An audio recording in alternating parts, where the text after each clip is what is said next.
Okay, వాళ్ళని తమ్ముళ్ళు అన్నారు, మిమ్మల్ని చెల్లెలు పొరపాటు కూడా అన్నా. నేను ఫీల్ అవుతాను కాదు, వాళ్ళు ఫీల్ అవుతారండి, మళ్ళీ లేనిపోయింది. ఏమండి, బేసిక్గా ఫస్ట్ ఆఫ్ ఆల్ ఎవరు అన్నారండి డబ్బులు ఎక్కువగా ఉంటే జిఎస్టీ కడతారని. ఈ కాలేజీలో అమ్మాయిలు అందం ఎక్కువ ఉన్నారు కాబట్టి మీకు జిఎస్టీ వేసేయచ్చు. వాళ్ళు యాక్చువల్గా నేను మామూలుగా ఎప్పుడు ఈ రకంగా రాను. కళ్ళజోడి ఇదంతా పెట్టారంటే ఎందుకు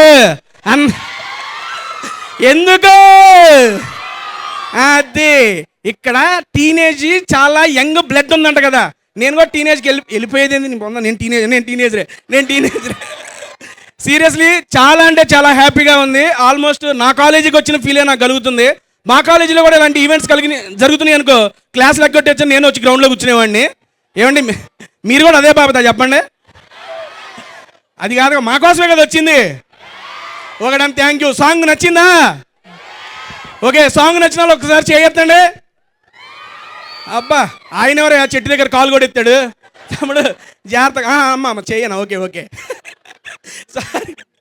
ఓకే, ఇప్పుడు బేసిక్గా మా సినిమా అనేది ఫిబ్రవరి 6వ తారీఖు రిలీజ్ అవుతుంది. ఏమండి, ఇక్కడికి వచ్చి మూవీ ప్రమోషన్ చేసిన ప్రతి మూవీ సక్సెస్ అయిందంట. అలాగే మీరందరూ మీ 4 years కంప్లీట్ అవ్వగానే నెక్స్ట్ లెవెల్ సక్సెస్ కావాలని చెప్పి మనస్ఫూర్తిగా కోరుకుంటున్నాను. సరే ఓకే, అది చేద్దాంలే కానీ. ఓకే, సినిమా ఇదంతా తర్వాత మాట్లాడుకుందాం. కాసేపు చదువు గురించి మాట్లాడుకుందాం. ఇందులో చదువు పెట్టలేవారు చేతులు ఎత్తండి. ఒరే అన్యాయం రా ఇది. ఆయన ఒక బలవంతంగా వాడి చెయ్యెత్తావుగా, నీ చెయ్యెత్తుకోవచ్చుగా నువ్వే.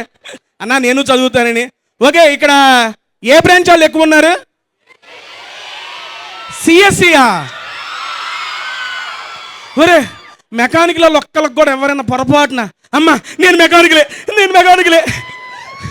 మా కాలేజీలో కూడా సిఎస్సిలో ఎంతమంది అమ్మాయిలు ఎంతమంది ఉండేవాళ్ళు. మా మెకానికల్ 180 మంది అబ్బాయిలు, ఒక్క అమ్మాయి ఉండేది. ఆ అమ్మాయిని కూడా సిఎస్సిలో వేస్తారు పోయి. నాకు ఇంజనీరింగ్ కాలేజ్ అంటే సిఎస్సిఏ గుర్తుకొచ్చిందండి బాబు. సిఎస్సి తప్ప ఇంకేం బ్రాంచ్లు ఉండవు. అందరూ దాంట్లో ఎందుకు జాయిన్ అవుతారు? ఎందుకు? సరే అమ్మాయిలు మీరు అబ్బాయిలు మీరు ఎందుకు జాయిన్ అవుతారా సిఎస్సిలో? మర్చిపోయా, ఈ కాలేజీలో అమ్మాయిల కన్నా అబ్బాయిలు అటెండెన్స్ పర్సెంటేజ్ ఎక్కువ ఉంటుంది అంట. నిజమేనా? ఎవరు అటెండెన్స్ ఎక్కువ ఉంటుంది చెప్పండి? లేదు అబ్బాయిలే. ఎందుకంటే అందమైన అమ్మాయిలను చూస్తానికి రోజు కాలేజీకి వస్తారు వాళ్ళు. వస్తారు కదా. ఓకే, ఇప్పుడు ఇందులో మనం హుక్ స్టెప్ చూసామా? గుర్తుందా అందరికి? నెక్స్ట్ పిలుద్దాం, హీరో గారిని పిలుద్దాము. Hook step చేపిద్దాము. ఇదిగో మీరందరూ నేర్చేసుకున్నారా? సింపుల్, 2 చేతులు కాళ్ళు అటు ఇటు కొట్టేయడమే. ఇప్పుడు చెరువులో చేప ఉంటుంది కదా, అది చేప ఈత కొట్టిద్ది, దాన్ని తీసి బయట ఎత్తే గిలగల కొట్టుకుంటుంది కదా. సేమ్ అదే స్టెప్ ఇది కూడా. మీరందరూ ప్రాక్టీస్ చేయండి. నెక్స్ట్ హీరో గారితో ఎద్దురు. ఓకే, ఫిబ్రవరి 6th మా సినిమా అయితే రిలీజ్ అవుతుంది.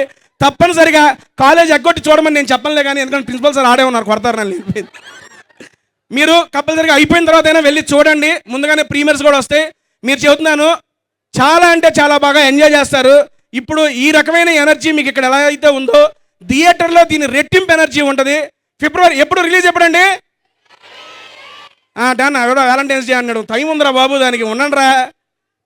వ్యాలంటైన్స్ డే ప్లాన్స్ చేసేసుకున్నారు అందరూ లేదా? ఏమ్మా నీకు నన్ను ఏమైనా ప్లాన్ చేయమంటావా? కాదు అబ్బా, అంత ఇబ్బంది పరంగా లేదు అంటుంది ఏంటావా? అమ్మా ఉంది, ఇంకా 10 days ఉంది, సెట్ చేసేద్దాం, ఇబ్బంది ఏమీ లేదు. డన్ అండి, థ్యాంక్ యూ సో మచ్. ఫిబ్రవరి 6 మర్చిపోకుండా మా సుమతి శతకాన్ని చూడండి. థ్యాంక్ యూ అండి. నెక్స్ట్ ఇచ్చేస్తా. ఓకే, ఏం తమ్ముడు చెయ్యి? ఓకే, ఊపమంటున్నావా? ఓకే ఊపా. Done, thank you.